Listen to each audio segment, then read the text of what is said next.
Steve Cubine and Nan McNamara's podcast from beneath the Hollywood sign.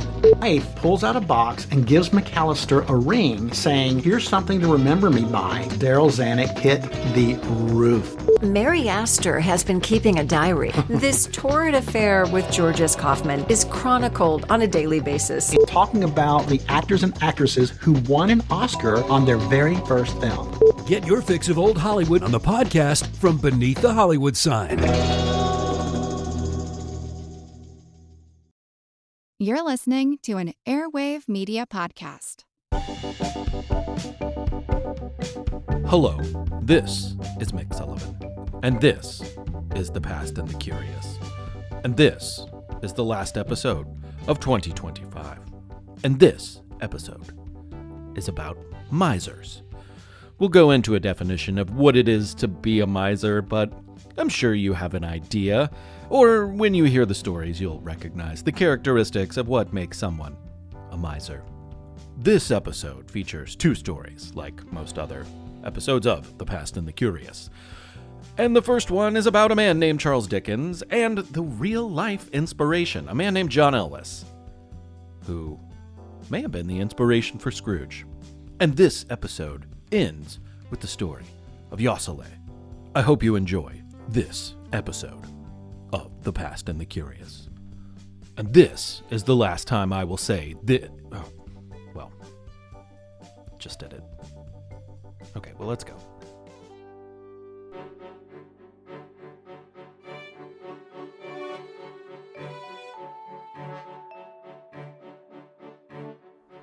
Marley was dead to begin with.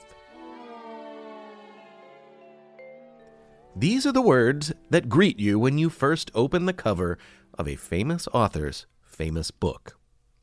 The first words of a book can make a big impact, and there's a lot of famous opening lines, both in kids' books and grown-up books.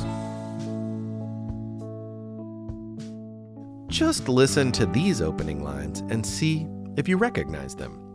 If not, maybe there are some context clues that will help you guess what book they begin. Ready? The sun did not shine, it was too wet to play, so we sat in the house all that cold, cold, wet day. All children except one grow up. It was the best of times. It was the worst of times. That first one, the sun did not shine, that is from The Cat in the Hat. All children except one grow up, that is of course from Peter Pan. And that last one, that one was written by Charles Dickens. I don't imagine many of the younger listeners have read this book, but even people who may never ever read A Tale of Two Cities have probably heard that opening line. And Charles Dickens was no stranger to great opening lines. He also wrote that very first one you heard. Marley was dead to begin with. And that, my friends, is the first line of A Christmas Carol. Whether by Dickens or Mickey or Muppet, you probably know a bit about the tale and the characters it brings to life. Or back to life, because yes, it is a Christmas story, but it is also a ghost story. Marley is the old business partner of Ebenezer Scrooge, and Marley is dead, so when he shows up, we know that means Mr. Scrooge is seeing a ghost? Yeah, a ghost, that's right. The first of several, actually, because in the story, Marley is just the opening act of a ghost parade. The ghosts of Christmas past, Christmas present, and Christmas yet to come will all be visiting Scrooge to show him the error of his Scroogey ways.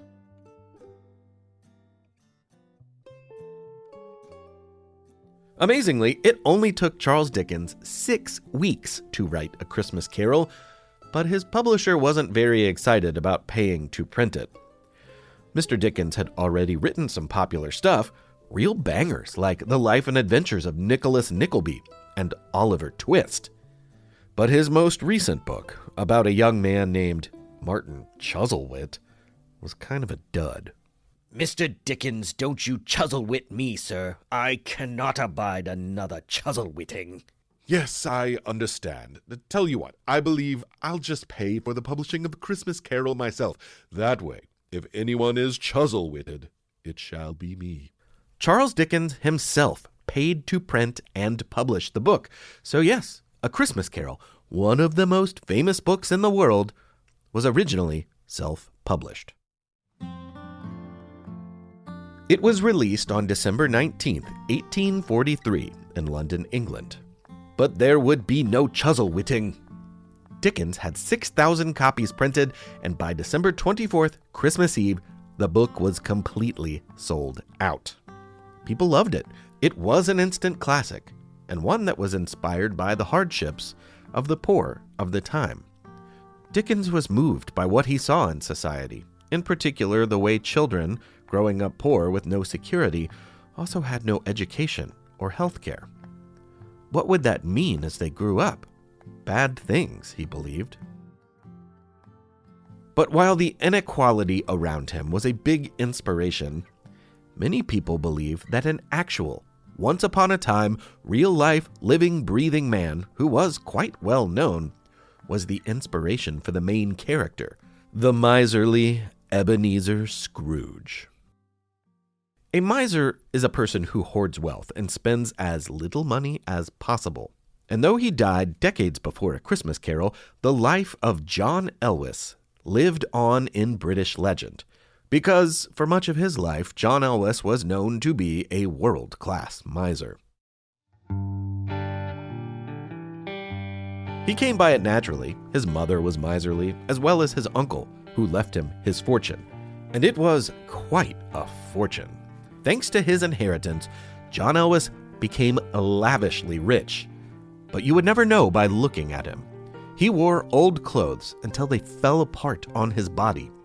And even then, he tried to stitch them back with the cheapest materials that he could find. Most of those clothes he had just inherited from his deceased family anyway. Now, many people are thrifty, and that can be really cool. Or just a matter of necessity, of course. But what made John unusual and caught people's attention was the fact that he could afford to clothe an entire town, but instead, he kept his money and lived with next to nothing. I'm talking moldy cheese and stale bread crusts for dinner practically every night. The idea of enjoying anything was almost horrifying to poor, rich John Elwes. He never paid for a cab, so if it was raining, he would walk, getting soaked to the bone. But since he despised the idea of comfort, once he arrived, he would sit in wet clothes until they dried, rather than put fresh ones on. And a good outfit of warm clothes would have served him well in other ways. See, he lived in a huge mansion, which eventually began falling down around him because he refused to pay to keep it up. It was cold and drafty. The roof leaked. Most nights, John Elwes refused to light a fire.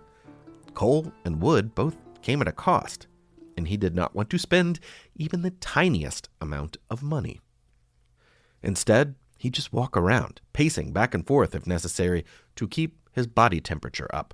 He would not light a candle at night, but rather just go to bed as soon as the sun set.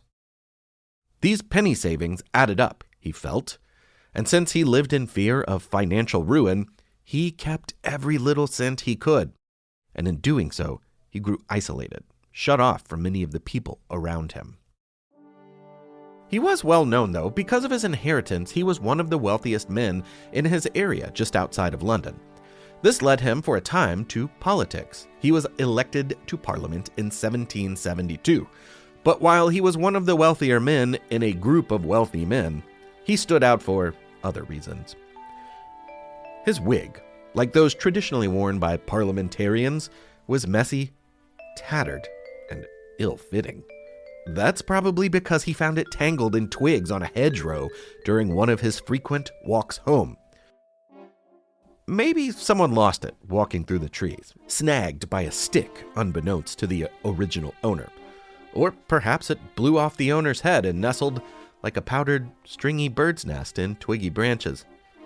Either way, John Elwes found it, plopped it on his head, and called it his own.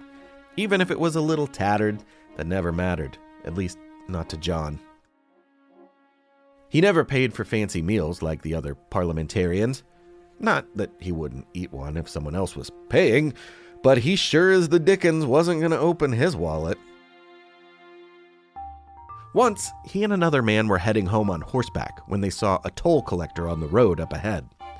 John convinced the man to follow him up a muddy hill.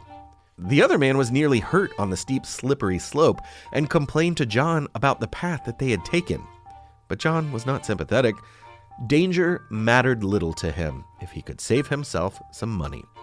He refused to pay any toll he could find a way to avoid, even if it was at physical risk. There were other kinds of risks he took.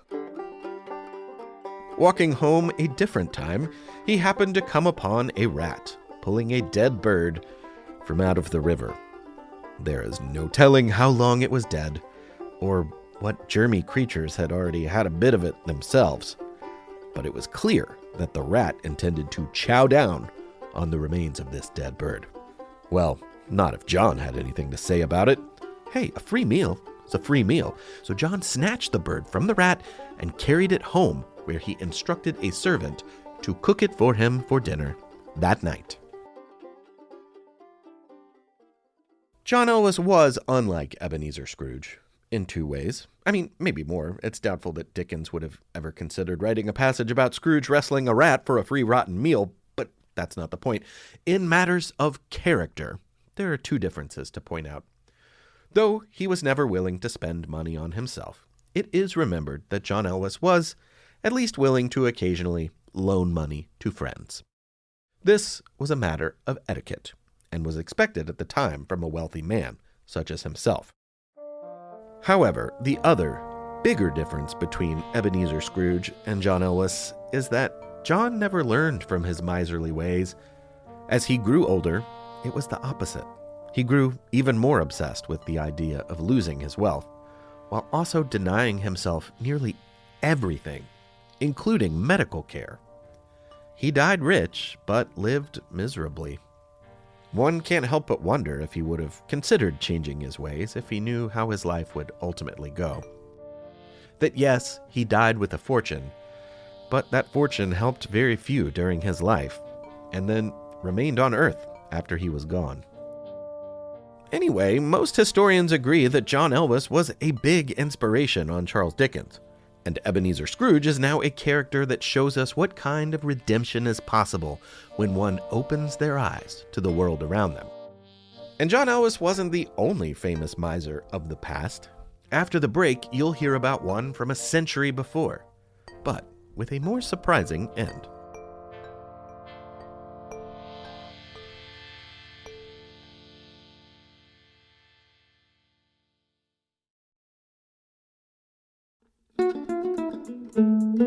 The past and the curious.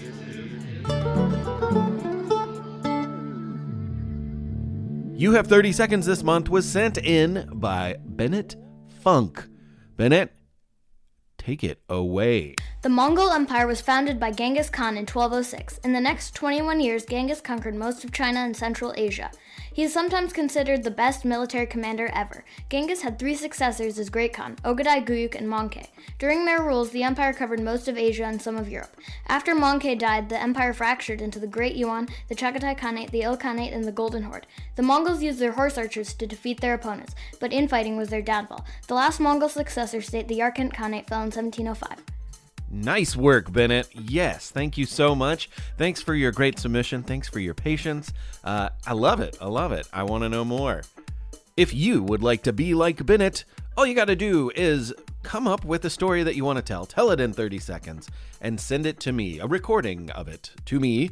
You can do it on your voice app on your phone or something like that. There's all sorts of ways these days, and you can email it to hello@thepastandthecurious.com. It's quiz time. It's quiz time. It's quiz time. Time. So, If you thought the questions this month might be about Charles Dickens, you thought right. Question number 1. Charles Dickens was rather poor in his childhood, and when he was 12 years old, he had to go find work in a factory, which wasn't unusual for children at the time. But I ask you, what kind of factory do you think young Charles Dickens worked in? What did they make? He worked in a shoe polish factory. He actually pasted the labels onto the cans that held the shoe polishing goop. His father's debts led to the family being split, while he was sent to debtor's prison, and Charles had to find work. He was only there for about a year before he was able to move on, but he remembered the feeling all of his life. Okay, question number 2. Charles Dickens had several pets, but he had a particular fondness for birds, including one which might have inspired a poem by a famous American author and poet. What kind of bird do you think it was?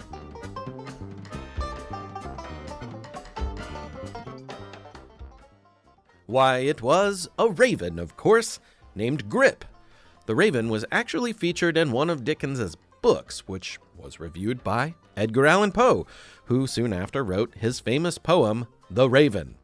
Today, the preserved body of Grip is in the collection of the Philadelphia Library, where it sings Nevermore. Okay, question number 3. Third and final question. Dickens was like Shakespeare in the way that he created words and phrases for his writings that have now become part of our language. In his book, The Pickwick Papers, he created a compound word for a clumsy person who drops things all the time. What word is it? Hint, it's the name of a candy bar today. Yep, it's Butterfingers. Butterfingers. Thanks, Dickens. He was also the first to use the phrase, the creeps, to describe the shiver of horror that you might feel when you are scared, and he also was the first to use the term flummoxed to describe the feeling of being so confused that you don't know what to do. Hopefully this quiz didn't give you the creeps or leave you feeling flummoxed.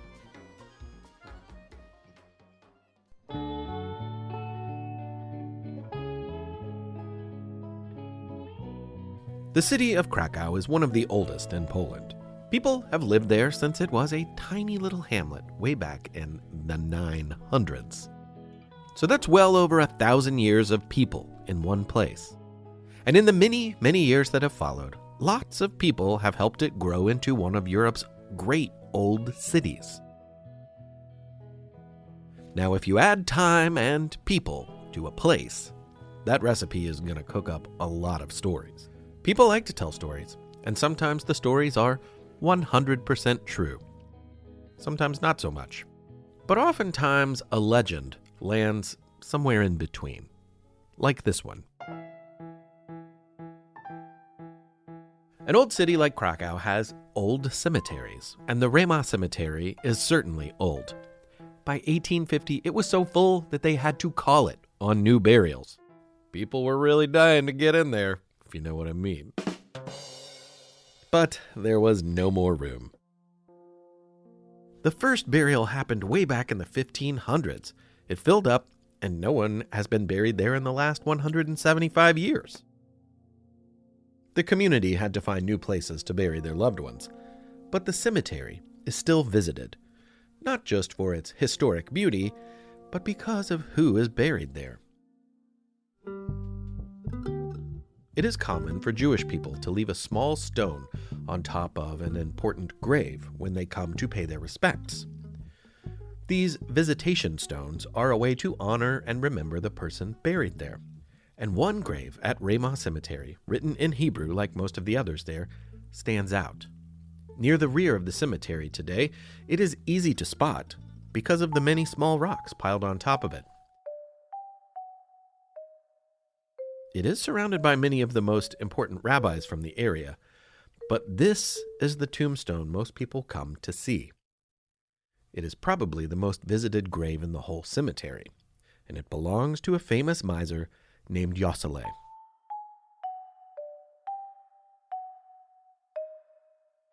As you might assume by the teetering potential avalanche of rocks at his gravesite, his story has endured, and he has become a man of great honor. That's true. People come to honor him. But to make the change from miser to man of honor is not an easy thing to do, especially after you die. But that's what makes Yossele so remarkable. When he was alive, he was disliked, pitied, even despised by some. In the 1600s, there was a large Jewish population in Krakow, and it was a tight community. Everyone knew or knew of everyone else, and everyone knew Yossele. He was the richest man in the community. His wealth was clear.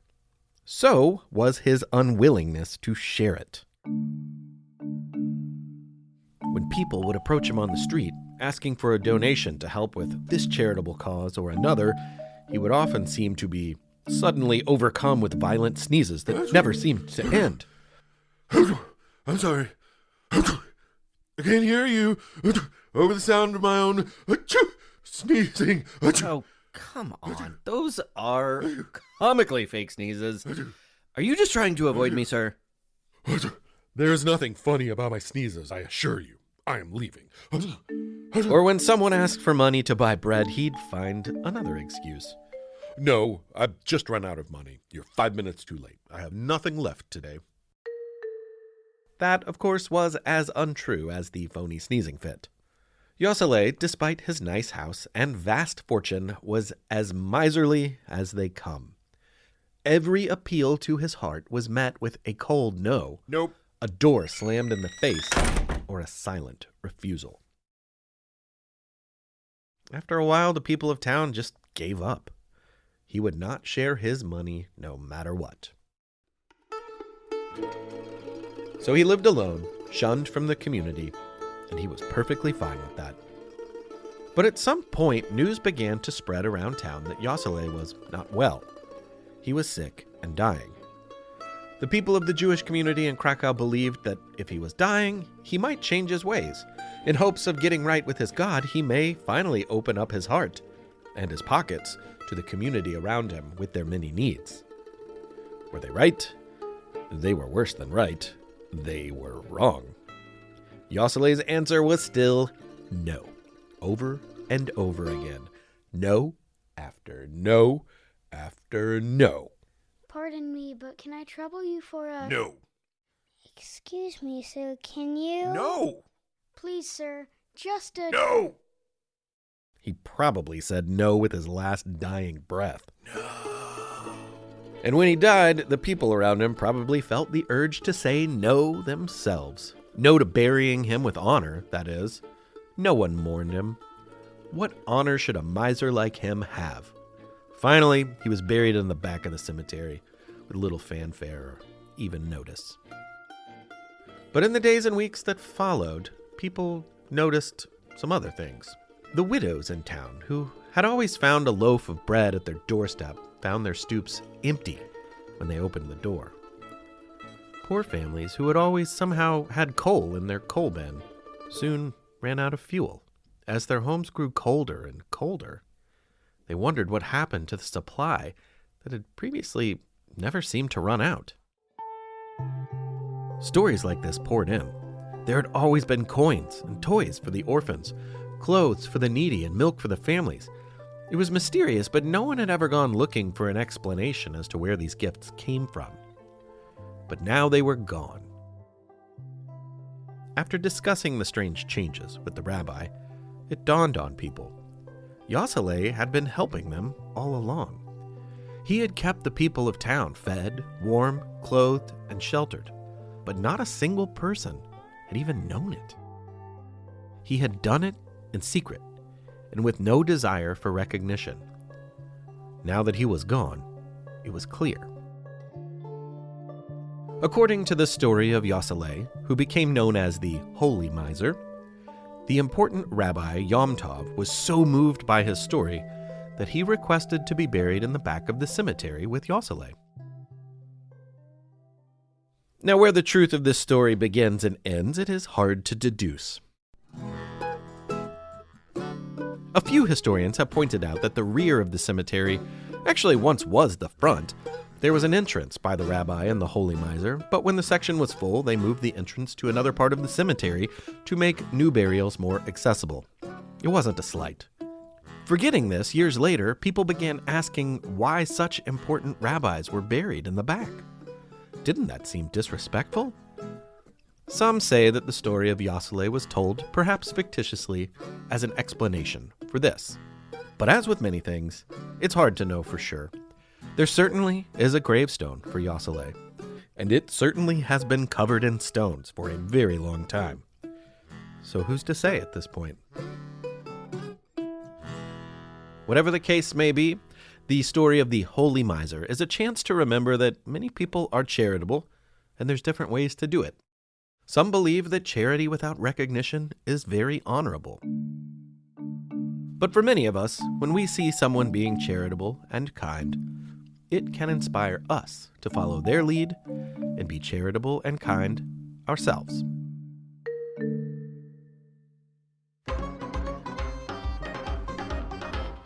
Hey, that was The Past and the Curious, episode 113. I'm Mick Sullivan. I thank you very much for listening. I hope you enjoyed. There's more where that came from, and there's a lot that's already come. So if you're new to the show, sorry about that intro. It's probably pretty weird for you.